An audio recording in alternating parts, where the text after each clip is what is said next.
después de este documental.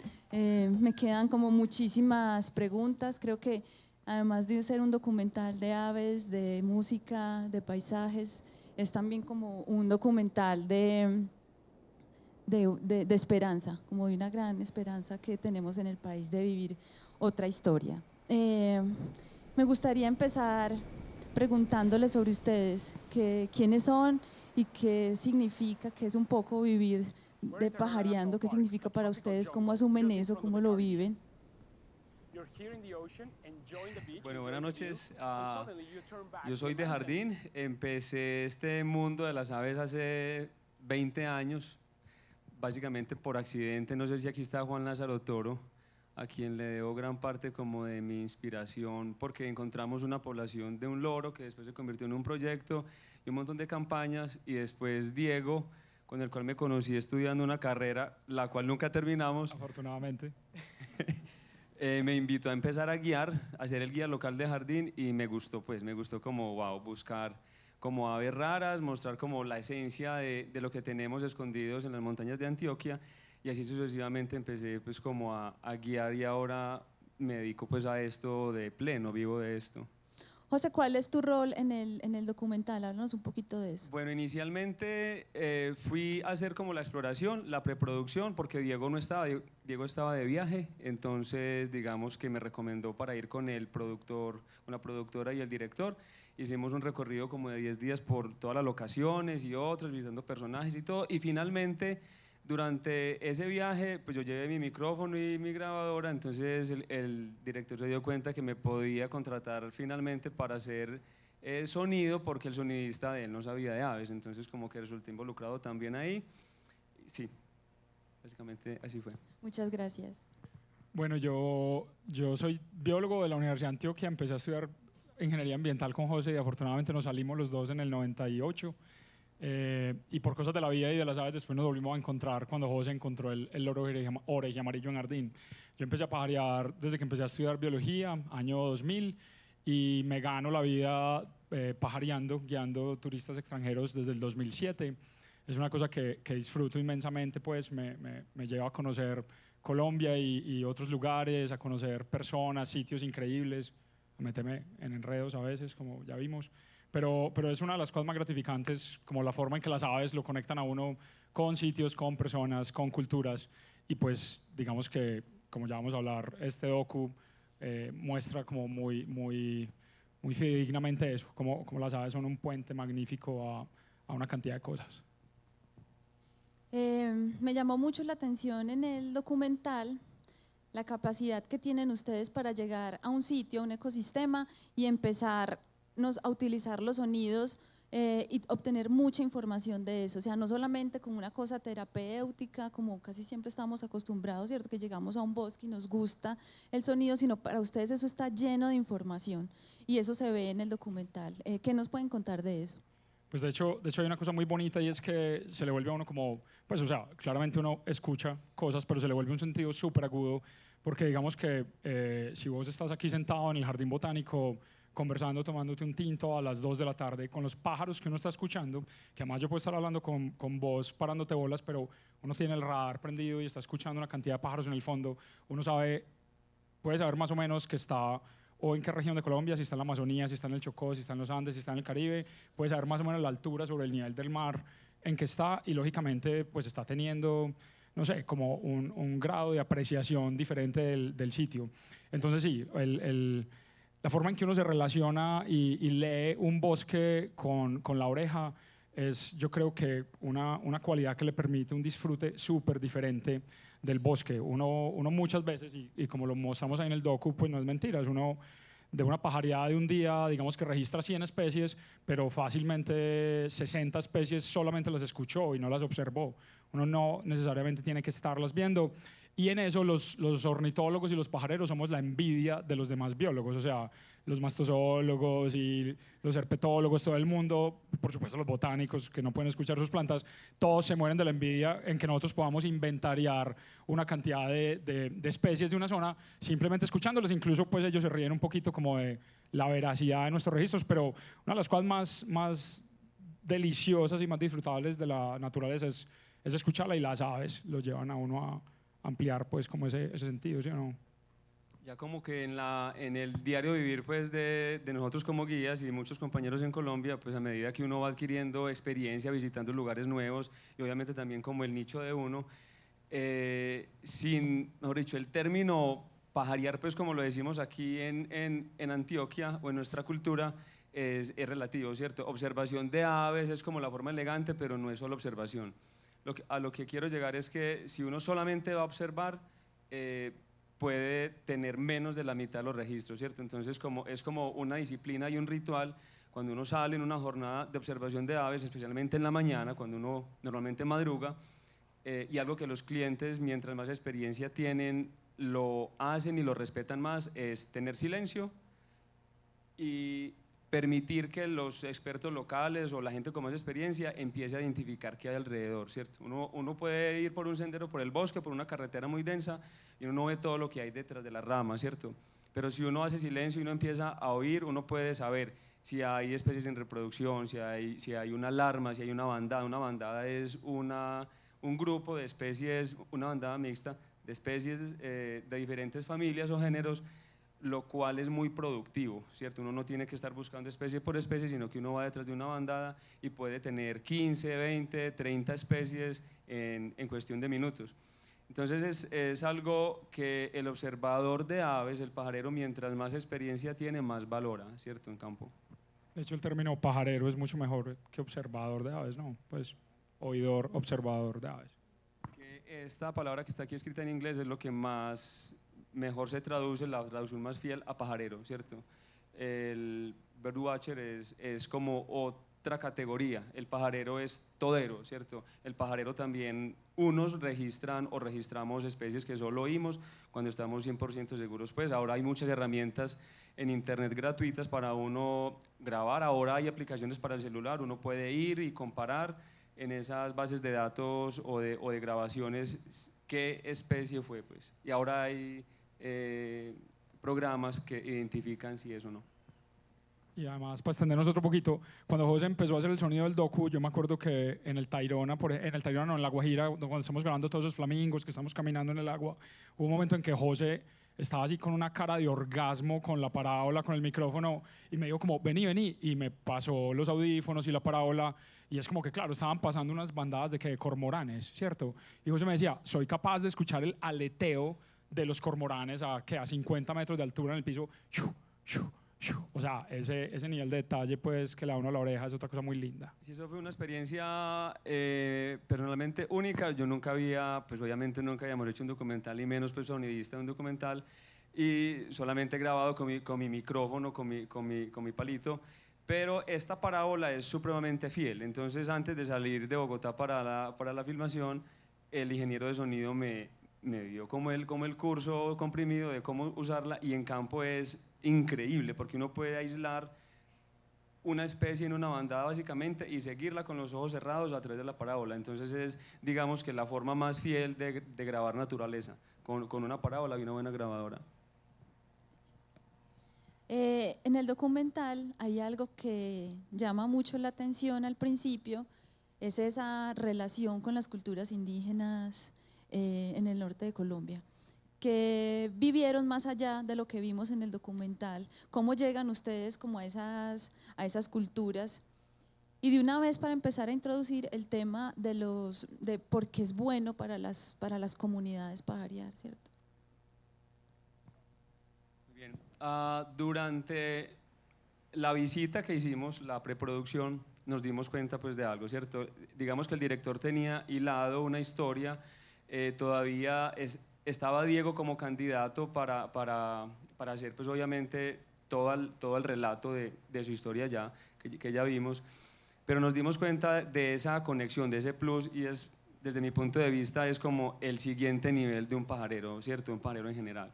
Uno recibe clientes, uno recibe extranjeros pues, de todo el mundo, y básicamente la tarea de uno es mostrar las aves, hablar un poquito de las aves, pero a lo que me refiero es que el siguiente nivel es esa conexión que hay entre las poblaciones que han estado ahí por siglos. En el caso del norte de Colombia hay indígenas en la Sierra Nevada de Santa Marta, hay indígenas en La Guajira y hay comunidades negras que también tienen ya sus historias, y obviamente todo el vallenato y toda la música del norte tiene relatos muy antiguos. Entonces es como esa gran conexión que hay y que nos permite hacer el puente, que todavía es un puente vivo, entre lo que para ellos como habitantes ha significado un colibrí, por ejemplo, un colibrí endémico de la Sierra Nevada de Santa Marta, o en general los colibríes son los padres de la coca, que a su vez es la planta más sagrada para ellos. Entonces ese colibrí es un ser sagrado, intocable. Eso a simple vista, pues como que, ¿y eso para qué sirve? Eso sirve en general para educar, y en este momento pues tan necesario para conservar, ¿cierto? Entonces, en el momento en que se unan esas dos fuerzas de la ciencia y la gente que está ahí, digamos que se van a multiplicar y se va a hacer más efectiva la conservación. Entonces, esta zona de Colombia particularmente es un rompecabezas que uno apenas está entendiendo, ¿cierto? Después de ir, no sé, 20, 25 veces a esa zona a pajarear, a observar aves y a oírlas, uno ya va entendiendo que es demasiado complejo la mezcla de los Andes, Sierra Nevada de Santa Marta, La Guajira y todas las comunidades que han llegado a establecerse en el norte de Colombia. Entonces, esa esencia que hay, yo diría que es un próximo nivel. Que de hecho, Cristian Castaño, el productor de muchas bandas, ¿qué fue lo que te dijo cuando fueron la primera vez? Bueno, visitamos a Chris, que aparece. Chris vive en Minca, pues Chris tiene un estudio muy sui generis y lo visitan. Es un duro, pues. Y lo visitan los cantantes más famosos en Minca, pues nadie sabe eso. Yo no sabía eso, pero Greg, el director, sabía quién era él, pues, y lo quería tener adentro del equipo. Entonces nos sentamos a hablar, y entre ellos, Chris, digamos que introduciéndole un poco a Greg acerca de lo que teníamos alrededor, le dijo, básicamente, Colombia es el país con más ritmos musicales del mundo, pues. Yo como colombiano no me imaginé nunca eso, pues pensé que era África, pensé que era algún país asiático, pero esa mezcla que somos nos da eso. Entonces, la región del norte de Colombia es la zona, digamos, que más ritmos ha producido en nuestro folclore.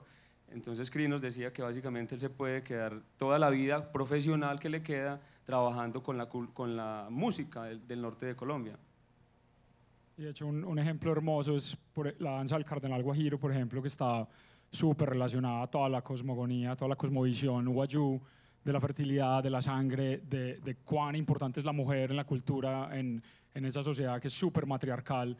Y es una forma perfecta de ejemplificar cómo se han basado, cómo se han inspirado toda la vida en la naturaleza para producir su música. Entonces, por ejemplo, haber llevado ya a Edgardo al Guajiro, al Guajiro Cachaco, a que en serio el man por primera vez viera el Cardenal y se inspirara, fue súper bonito. Se inspirara para hacer música, fue súper bonito, porque por la noche, o sea, ahí le vieron la cara a Edgardo grabando y era como, pucha, que lo estoy cogiendo con la parábola, así como decía José, y por la noche comiendo, el hombre ya estaba en su compu haciendo música, o sea, ya estaba parchado trabajando en hacer la canción que vieron ahí, que se llama Soy Guajira, que de hecho de una vez hacemos la cuña.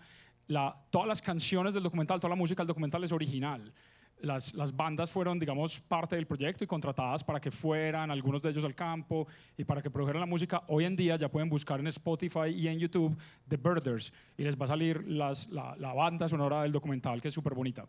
Y de esos ejemplos con la cultura y con las comunidades indígenas, estábamos en el estudio de Chris. Ese día José no había llegado y ellos estaban tocando la canción del colibrí, Camuchicayu.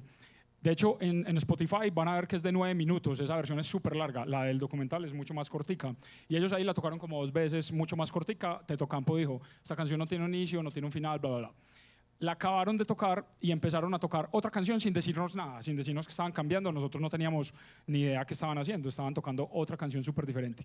Y a los 2 segundos que empezaron a tocar, pasaron unos vencejos, unos avioncitos, que son unos familiares de los colibríes, pasaron súper rápido, chu, chu, chu. Y yo dije, ay, el pájaro macuá, el famoso pájaro macuá de la costa, que cogen el nido para hacer brujería y para hacer pociones mágicas. Y ahí mismo ellos pararon de tocar y se quedaron mirándome, y Teto me dijo, ¿qué dijiste? Y yo como, ay, qué pena, fue madre, los interrumpí, ¿no? ¿Qué pasó el pájaro macuá? Y Teto me dijo, acabamos de empezar hace 5 segundos a tocar la canción del pájaro macuá. O sea, estos manes llamaron ese día el pájaro macuá. Entonces, así crea uno o no en este tipo de relaciones, claramente la conexión que hay entre naturaleza en general, pero en este caso aves y culturas indígenas, es absurda, pues, y es como dice Hermes Izquierdo, es netamente milenaria en el docu. Bueno, entonces eso responde un poco por qué los ingredientes del documental, ¿cierto? O sea, por qué la costa Caribe, por qué música, por qué paisajes, por qué aves. Sí, y también como que todo lo hila un viaje, pues Greg, el director, siempre quiso mostrar lo que él llama en inglés un road trip, que es como un viaje de paseo, un paseo de pajareo, y precisamente hilar como cada zona con estos componentes. Pues yo creo que de las cosas que más bien hace el documental es que deja a la gente antojada de ir a la naturaleza, ir a pajarear, de ir un día a Camarones a La Guajira y no solamente ir a comer pescado o ir a comer un cóctel en los kiosquitos en Riohacha, sino en serio, o ir a ver los flamencos, que son cosas muy bonitas que todo el mundo hace, muchos de ustedes han hecho, sino en serio como decirle a un indígena o ayudar a alguien como, bueno, ¿en qué ranchería es que me muestran lo de la danza del Cardenal Guajiro? Indagar un poquito más sobre eso. Yo creo que el documental crea muy bien como esa duda, esa expectativa, esas ganas de conocer más, paseando, parchando. Ustedes que han vivido desde hace tantos años el pajareo desde el turismo, siempre están mencionando turistas extranjeros. Cada vez que mencionan que salen a campos, dicen con extranjeros. No hay turistas colombianos acá, de pajareo. No existe ese nicho de… Pues aquí hay muchos de la Sociedad Antioqueña de Ornitología. Lo que pasa es que somos más como amigos, pues como colegas. Lo que pasa es que esto es un fenómeno que explotó, ¿cierto? Entonces, es diferente, son culturas diferentes. Por ejemplo, yo estoy programado ya hasta marzo con clientes extranjeros, entonces un cliente colombiano como que, ve, la semana entrante está en el jardín. It's nice stuff, man. You got it, man. You crushed that. This is a much different style of shooting than landscape photography, where you're really just waiting on the light, but the landscape doesn't move. A moving target is a much more difficult thing to shoot, especially when you're looking at it through a big lens which takes your world and sort of shrinks it down to this little environment and you're looking around. Entonces, para esos casos, si estoy, pues los acompaño obviamente, o les recomiendo a alguien, o simplemente le doy las instrucciones. Pero digamos que el gran volumen son turistas extranjeros. Y también pasa que el colombiano es más recursivo, entonces uno conoce gente, tiene amigos, llama, hey, como quién es el guía local o quién me saca, pero la verdad es que uno como colombiano, no sé, tampoco le va a pagar a alguien para que lo lleve como una niñera a mostrarle las aves. En general el extranjero se siente un poquito más sensible a todo, al país que no conoce, al idioma que no conoce. La verdad es que hay gente que le gusta y gente que no le gusta pajarear con un guía. A mí, por ejemplo, personalmente, cuando voy a otras partes no me gusta que alguien me lleve la mano y me diga, mire, este es tal. No, a mí me gusta como descubrir las propias aves y estudiar un poquito, etc. Yo he tenido solo 2 clientes colombianos en toda mi historia. ¿Vos cuántos? Varios. He tenido como 4 o 5, pero tengo 2 fieles pues que ya somos más amigos. Pero es eso, parcería. Sí. Eso. Bueno, y en general, en los últimos años, o sea, desde la época en que no se podía salir hasta ahora, ha cambiado mucho el escenario. Entonces, ¿por qué? Porque hay herramientas en internet, porque hay aplicaciones, porque hay guías nuevas, porque hay videos, porque hay Facebook, por ejemplo, cualquiera que postee un lugar nuevo en Facebook, eso se difumina de una. Entonces, digamos que para un colombiano, para un antioqueño, viajar cada vez es más sencillo y uno puede destinar más tiempo, digamos que maximizar bien el dinero para visitar esos lugares. Entonces, digamos que la recomendación es, pues viajemos tranquilos a los lugares que sepamos que tienen buena calidad y buena logística y buenas aves, ¿cierto? Entonces, para un colombiano cada vez es más fácil y es menos frecuente el estar buscando ayuda para ir a pajarear, pues. Y yo creo que no respondimos la segunda parte de la última pregunta, pero ahí va, todas estas comunidades locales hoy en día, por ejemplo, en La Guajira, aquí en los Andes, en la Amazonía. De hecho, otra cuña y una cuña explicativa. The Birders es un proyecto, es una campaña de ProColombia que incluye este documental que acaban de ver, que es el documental principal de 1 hora, pero también hay otros productos que son, por ejemplo, 5 videos cortos regionales. Hay un video de la Amazonía, un video del Pacífico, un video de los Andes, un video del Caribe y un video de los Llanos, que de hecho José es el protagonista de ese video de los Llanos, y fuera de eso también está el disco que les dije ahorita, o sea, hay varios productos. Entonces, en esos otros videos regionales ustedes van a ver muchas comunidades locales que le están apostando a la conservación, que le están apostando al ecoturismo, al turismo medio verde, sostenible, etcétera, y que precisamente han aprovechado esta explosión que cuenta José, que estamos viviendo desde hace tiempos, y no solamente de los turistas extranjeros que nosotros les llevemos o les lleguen directamente, sino también una cantidad de personas locales. Aquí la mayoría de pajareros del asado que están aquí sentados son personas que normalmente viajan una vez al mes, una vez cada 2 o 3 meses, se pegan unas vacaciones largas de una semanita a alguna parte a mitad del año, a final del año, a pajarear. Entonces lo hacemos todos, digamos, por todas las esquinas, y las comunidades locales claramente se están viendo beneficiadas en gran parte, pues recibiendo dinero, haciendo proyectos, aprendiendo y empoderándose, pues aprendiendo que sus aves, su paisaje, su conocimiento es súper válido, pues es súper valioso.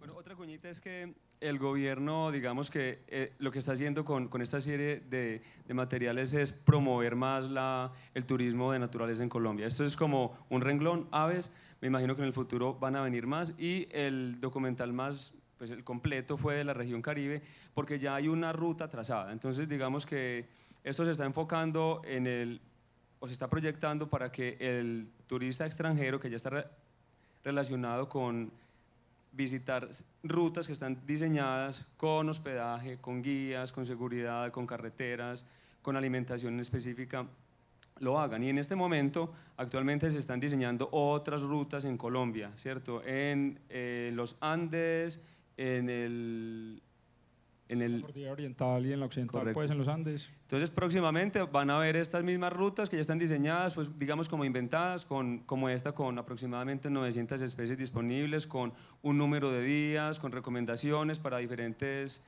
bolsillos, pues para diferentes presupuestos. Eso ya se está haciendo. O sea que detrás de esta afición de pajarear viene toda una infraestructura de una región que tiene que prepararse, y preferiblemente esa preparación viene también de las propias comunidades.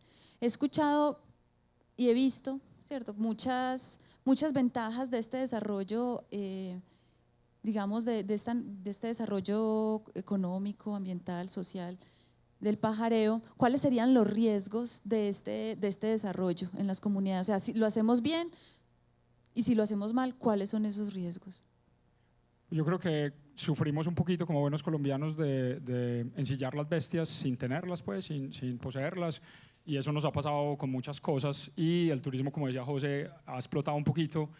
Los turistas extranjeros en general son un poquito ignorantes, con todo el respeto, en sus decisiones de viaje, y están basadas en noticias muchas veces, en lo que la prensa dice, y claramente Colombia no es un país que está exento de problemas, ni mucho menos, pero la visión que hay afuera es que Colombia hoy está sin problemas y que se puede venir.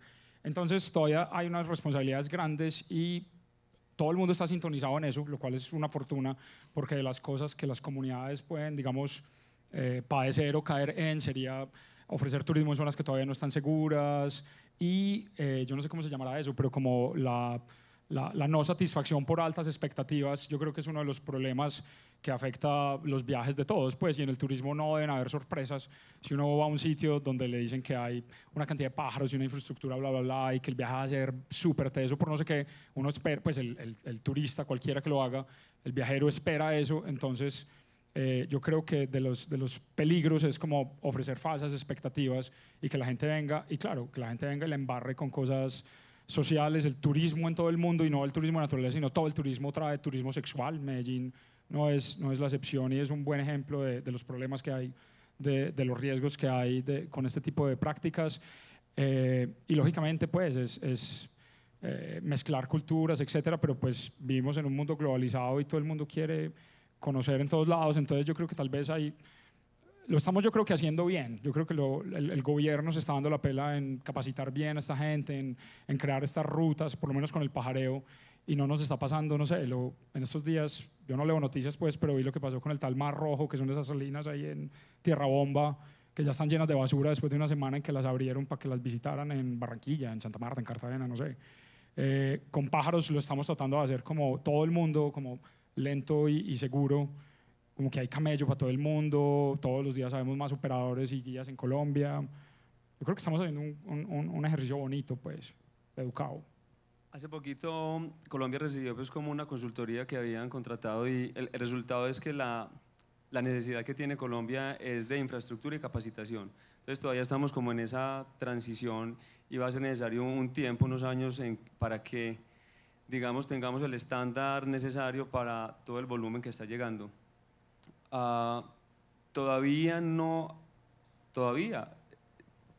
la gente que recorre muchos países nos dicen todavía no está llegando, no hemos llegado como al pico, ¿cierto? O sea, uno ve fotografías o videos de masas de observadores de aves en otros países cuando hay una especie rara. Entonces, en la medida en que Colombia tenga la infraestructura, tenga la seguridad, tenga el personal capacitado, digamos que vamos a estar más preparados. En este momento nos falta, pues obviamente. No tenemos, por ejemplo, no tenemos suficientes guías capacitados para Colombia. Muchos guías extranjeros están viniendo a hacer el trabajo que un colombiano podría estar haciendo.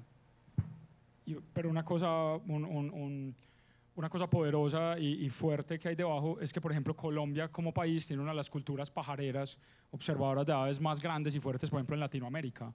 Pues en países como Ecuador y Perú la cantidad de pajareros locales es súper reducida comparada con los extranjeros que viven allá, etcétera.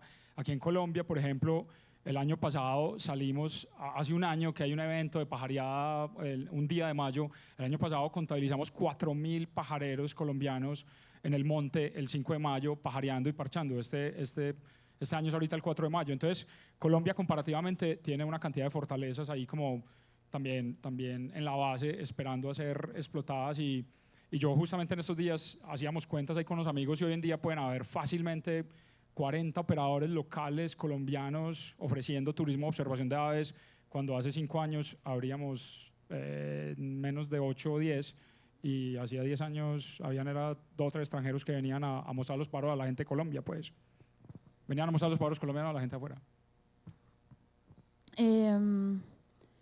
Bueno, yo creo que vamos a darle paso a preguntas del público. Hay ubicado un micrófono acá en la parte central para hacer preguntas. Pueden ser también desde redes o las personas acá presentes en el auditorio que se quieran acercar.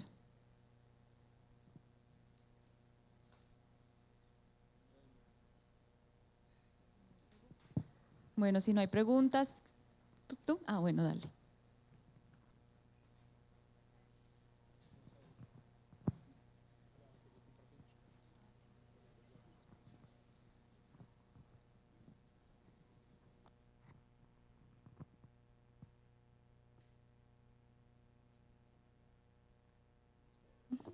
Hola, buenas noches.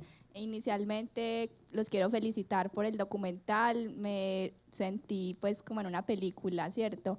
Quería saber si el documental, qué proyecto tiene, si lo van a presentar en cine o lo van a difundir en otras instituciones, porque merece la pena que muchas más personas lo vean, independientemente si son amantes a las aves, cualquier persona creo que merece ver este documental tan bonito.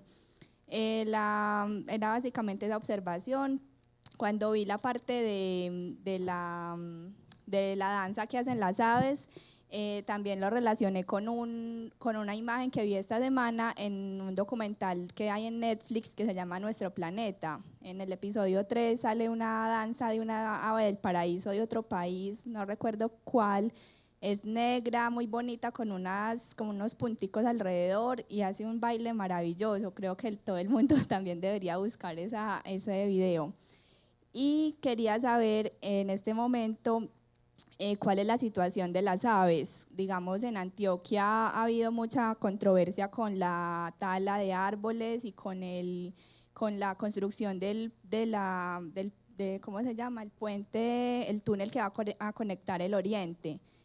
con el aeropuerto. Dicen que eso va a traer mucha migración, como que van a desorientar las aves, ¿cierto? Que eso ha tenido muchos problemas ambientales relacionados con eso, con la infraestructura y con los proyectos que, digamos, quieren mejorar esa parte, pero a la vez perjudicar el medio ambiente. Y si están informados con lo que pasaría también con el túnel verde de acá de Envigado, que no sé, pues ustedes de la parte, ¿cierto? Esa parte que se puede hacer con tantos peligros para las aves. Muchas gracias. Mil gracias y a ver, yo empiezo a acordarme de la primera. El documental es, como les contaba, es un producto de una campaña de ProColombia. ProColombia es la encargada de promover exportaciones en el país y el turismo es una exportación que no se manda para afuera, sino que hay que venir a disfrutarla, hay que venir a vivirla. Entonces, por eso es que el documental, por ejemplo, es en inglés, porque la mayor cantidad de público objetivo de ProColombia son personas que hablan inglés. Y lógicamente pues también hay público en España y en Latinoamérica, por eso pues digamos tiene subtítulos en español. Pero básicamente en ese orden de ideas también, y es hecho con dinero de los colombianos, con dineros públicos, en ese orden de ideas el documental no tiene un plan, una estrategia de distribución en Colombia porque su público objetivo es afuera. Así Colombia quiera y deba promocionar su propio turismo, digamos que no es una labor de ProColombia como rama, digámoslo así, del Estado.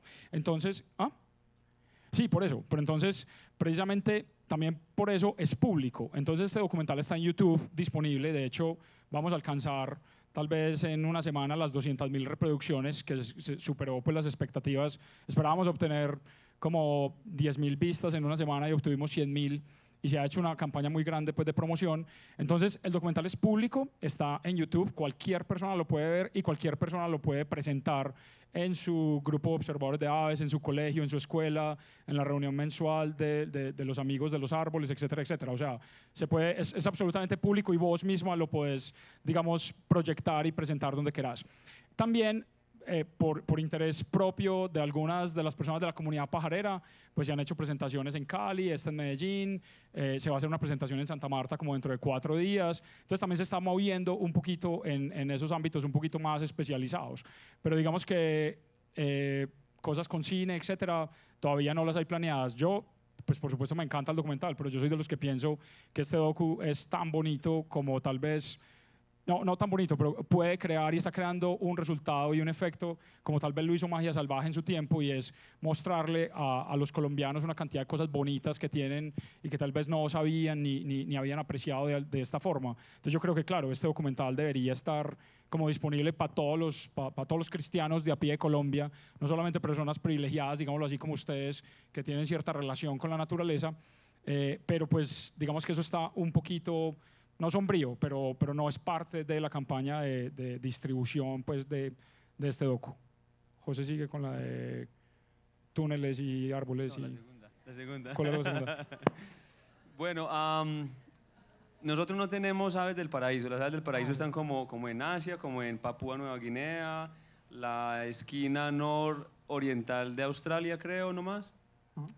Pero básicamente nuestras aves del paraíso son estas 2 familias, como los manaquines, los saltarines, y las cotingas donde está el gallito de roca, los fruteros.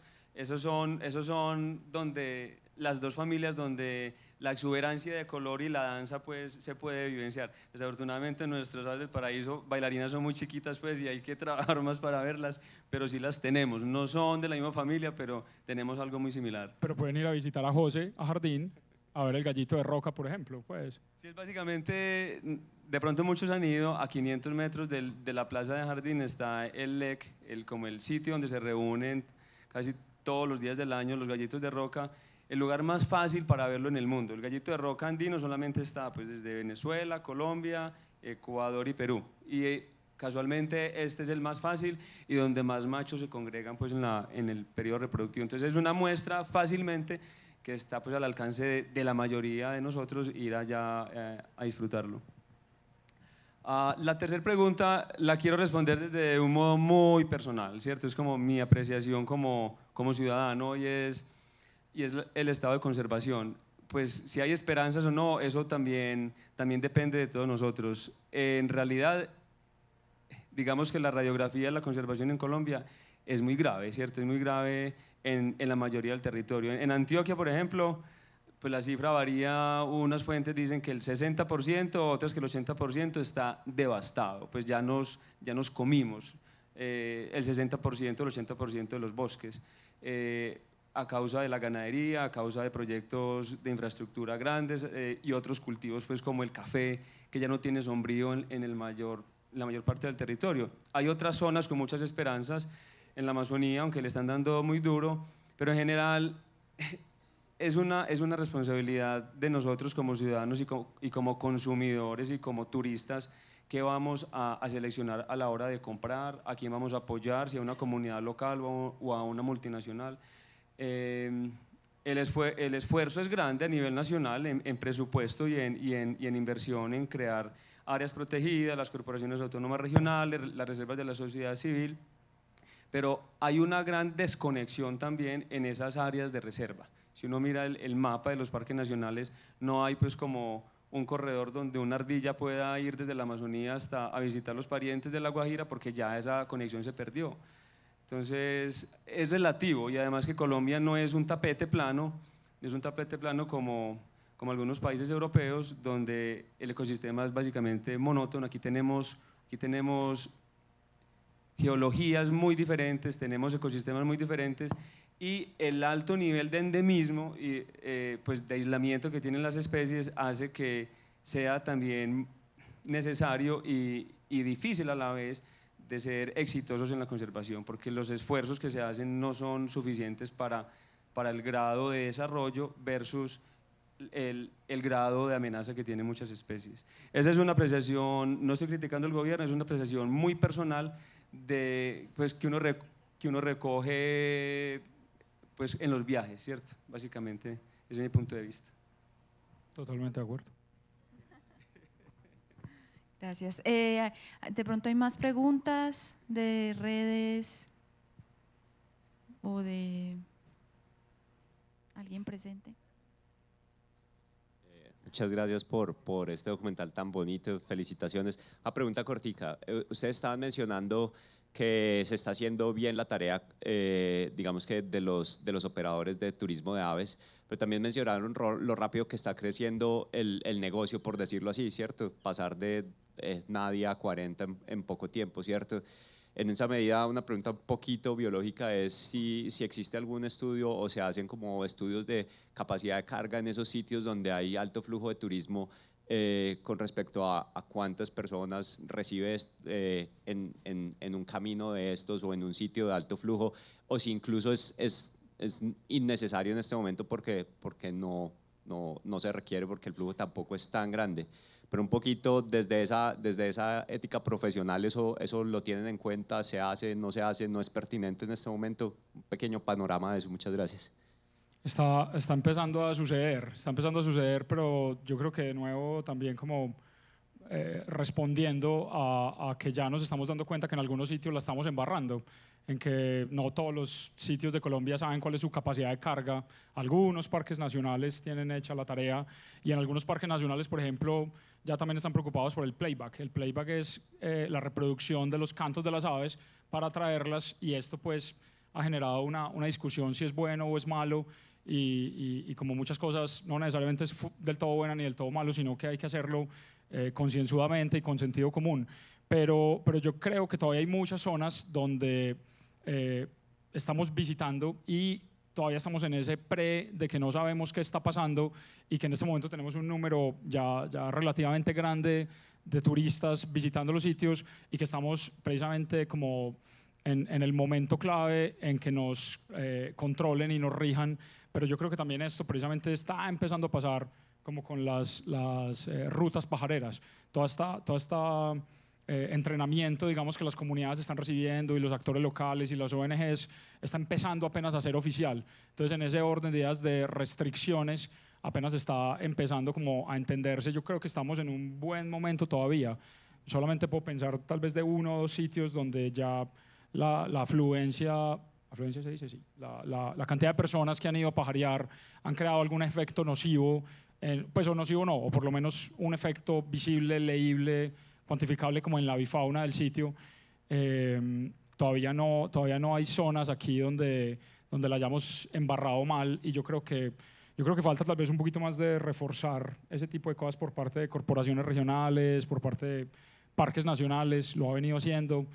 También hay una burocracia ahí un poquito difícil de leer, pues, de parques, pero no la hemos embarrado y nos están empezando a controlar, empezando.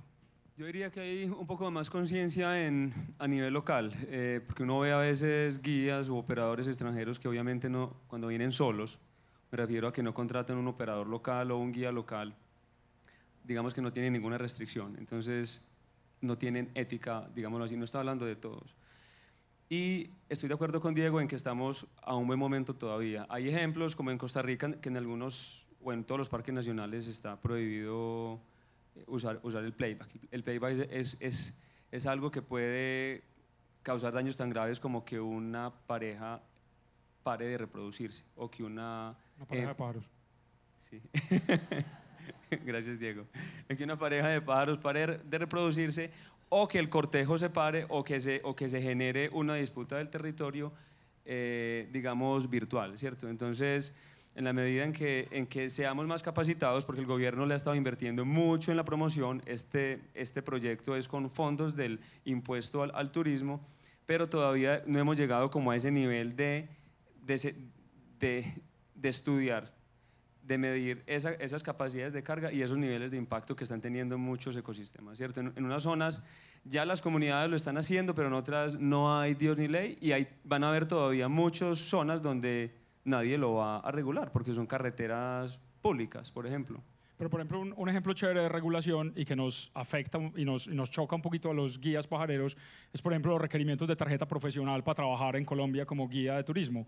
Entonces, todos estos pajareros extranjeros que vienen a veces guiando sus grupos y no conocen muy bien las aves, entonces ponen mucho los cantos, mucho playback, y están afectando, digamos, más las aves de un sitio, pero precisamente con las regulaciones de policía de turismo, haciendo retenes, etcétera, lo que está pasando es que muchas de estas empresas de afuera se están viendo en la obligación de contratar empresas locales con guías con tarjeta, y ahí el nivel de experiencia sube y uno como guía sabe a dónde va a buscar el pájaro, entonces no está jodiendo con playback a todas las aves de la misma carretera durante toda una mañana, como lo estaría haciendo algunos, no todos, como dice José, algunos de los guías extranjeros. Entonces ese nivel de experticia, digamos, también está subiendo por regulaciones del gobierno. Entonces ese es uno de los buenos ejemplos de cosas bien hechas, pues. Vamos a hacer preguntas que vienen desde las redes sociales. Así es, buenas noches para todos. En las redes sociales, pues primeramente les felicitan mucho, incluso desde Caracas, de Venezuela, les han mandado saludos. Y llega una pregunta precisamente desde Caracas, donde preguntan si es la Sierra Nevada de Santa Marta la zona más visitada por endemismo, o hay otras zonas donde hay más visitantes extranjeros. Gracias. Pues por endemismo en Colombia, digamos que la sierra sí es campeona, pues, y es el sitio que la gente está visitando más, y pues digamos que muchos esfuerzos han estado concentrados en la Sierra Nevada de Santa Marta alrededor de esta ruta de aves del norte de Colombia. Pero cada día nos abrimos más a conocer también otras zonas que tienen muchos endémicos, y no solamente endémicos, para los que no saben, son especies de aves o de cualquier otra cosa, pero en este caso de aves, reducidas a una zona en especial, que son exclusivas. Entonces, cuando decimos endémicos de Santa Marta, son especies de aves que solo viven allá. Pero entonces también no tenemos que pensar en esos endémicos que son aves solo colombianas, sino que mucha gente, por ejemplo, viene y está interesada en buscar aves endémicas del Chocó biogeográfico. El Chocó biogeográfico lo compartimos con Ecuador y con Panamá, el Darién hasta el norte de Esmeraldas en Ecuador. Entonces muchas personas no solamente buscan ese tipo de endemismos locales, nacionales, pero sin duda alguna la sierra es el sitio top. De hecho, la sierra fue declarada el sitio más irreemplazable en fauna y flora del mundo. Correcto. Y sorpresivamente Bogotá, puedo decirlo con los ojos cerrados, es el sitio que más pajareros recibe de Colombia, básicamente porque está el aeropuerto El Dorado y porque sorpresivamente Bogotá tiene, no sé, ¿cuántos endémicos? 7. Alrededor, sí, casi 10 por ahí. Entonces, alrededor de Bogotá y adentro de Bogotá, un turista y uno puede ir a ver 10 especies que solo ocurren en la cordillera oriental alrededor de Bogotá y dentro de Bogotá. Entonces en proporción es diferente, porque en la Sierra Nevada de Santa Marta uno va a encontrar una concentración más alta y un ecosistema, como digo, lo dice, el ecosistema más irreemplazable del mundo, pero Bogotá sigue siendo el sitio más masivo por el aeropuerto, porque casi todos entran por ahí. Muy buenas noches. Buenas noches. Me llamo José Fernando Molina, de Cajuma Aventuras. Pertenezco al asado hace un año, pero vengo pajareando desde que estaba muy pequeño. Empezando porque a los 14 años me volé de la casa a pajarear al Bichada y me sacó el paludismo. Hace poco hice una travesía por la Orinoquía de 3 meses en bicicleta, 1.400 kilómetros en bicicleta y 1.800 fluviales. La cuestión es que fui guía de turismo en Nueva York, he trabajado en Colombia con turismo de aventura y étnico, y ahora estoy muy interesado en trabajar con el aviturismo porque pues vivo fascinado con las aves y la naturaleza y todo ese medio, ¿cierto? Pero me preocupa muchísimo el estado ¿cómo se llama? Como de ambición de nosotros los colombianos al ver esta oportunidad.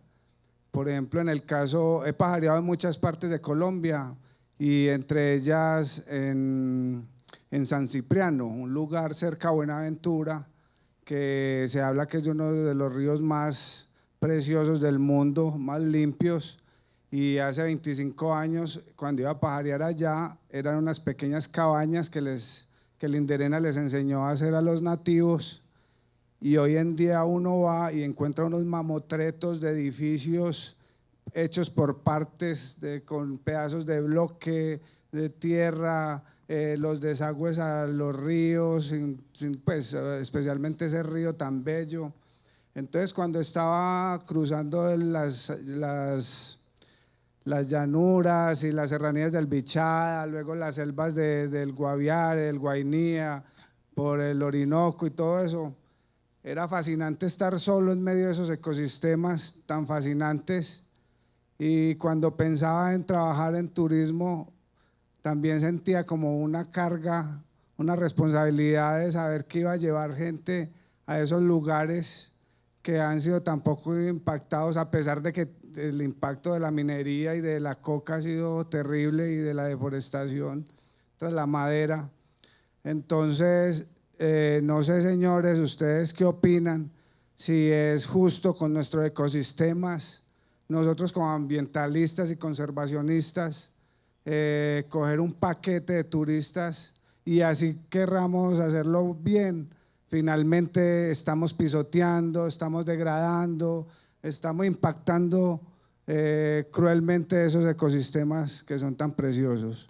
Entonces quisiera saber la opinión de ustedes y de paso agradecerles por ese conocimiento que comparten con nosotros en ese documental, que sinceramente me da una motivación más grande para seguir haciendo cosas por nuestra fauna, que es mi trabajo hoy en día. Gracias. Bien, tocayo. A ver, realmente desde que uno sale de la puerta de la casa está generando un impacto, ¿cierto? Y es básicamente la responsabilidad o el grado de responsabilidad con lo que hagamos este hobby, esta profesión,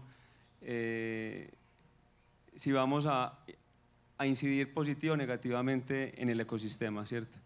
Toda esta cultura que se está generando en Colombia tiende a eso, tiende a que haya una capacidad de carga, a que no se visiten sitios que no resisten tanta presencia humana.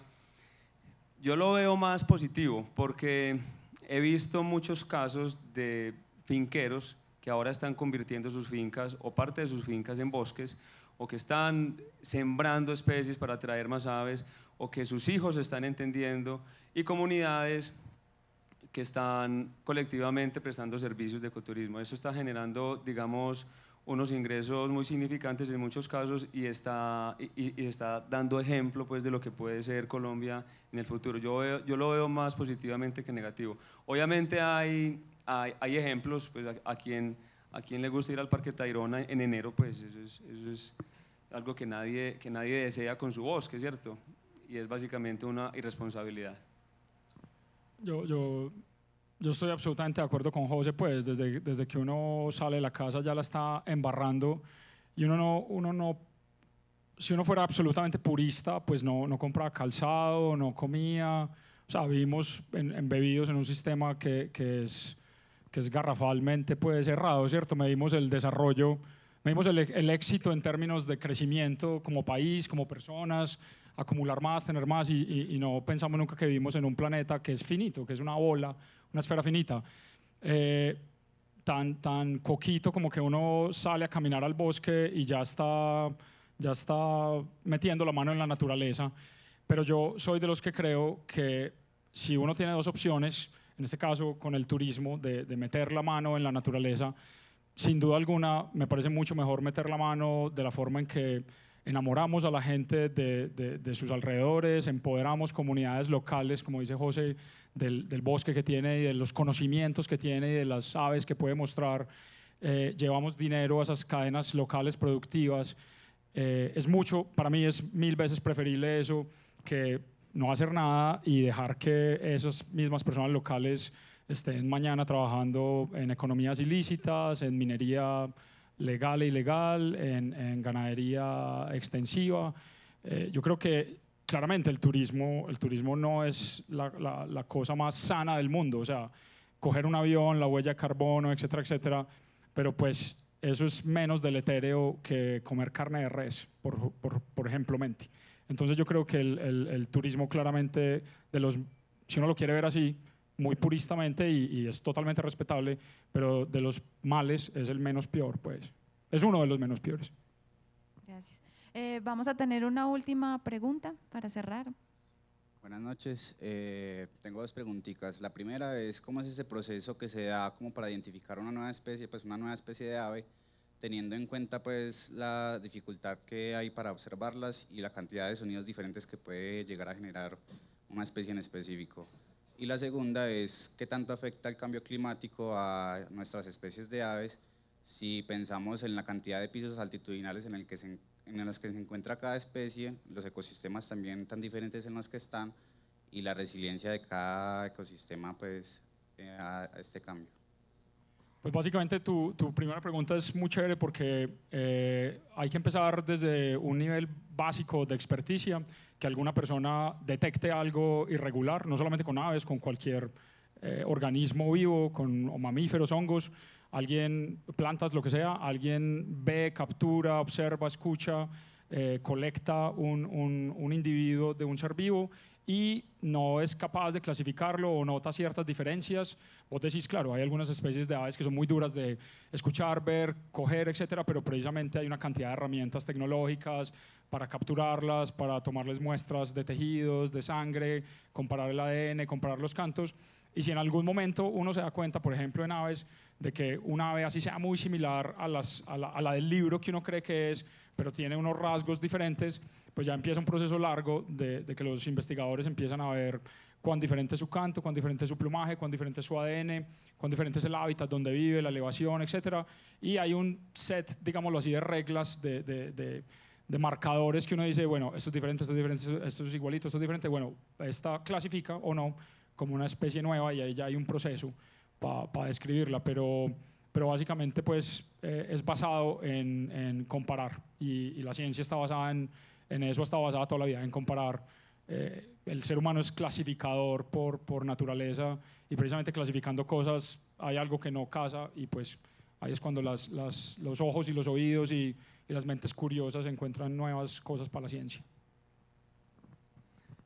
Y para la segunda pregunta, digamos que Colombia es un escenario súper interesante para lo que está sucediendo pues, con los estudios de cambio climático, en este caso con las aves. Yo diría que los dos extremos, como que el límite con las arenas pues, en los páramos, en las montañas y las zonas más bajas son los casos más particulares. porque con la transformación, por ejemplo, de las sabanas, solamente voy a poner 2 ejemplos, con la transformación de las sabanas en la Orinoquía, lo que está pasando es que hay modelos que dicen que esas especies son más vulnerables que las especies en los Andes, donde los ecosistemas de las especies son más elásticas, pueden, digamos, hacer migraciones altitudinales cortas, pero ¿qué pasa con una ave que es de sabana, cierto? Y que si se le sube la temperatura o si se queman los pastos o si se sobrepastorea, se está básicamente diezmando del hábitat. Y el otro caso es con las especies que están en el páramo y superpáramo, que si eso se da pues un aumento de la temperatura, digamos que el páramo va a sufrir una transformación en la vegetación y esas especies van a ser también como más, digamos, más arrinconadas. Entonces ahí es donde se espera que se vean más efectos graves. Bueno, muchas gracias a todos por estar aquí, muchas gracias a Diego, a José. Pasamos muy rico y aprendimos mucho y a ustedes los esperamos en un próximo evento.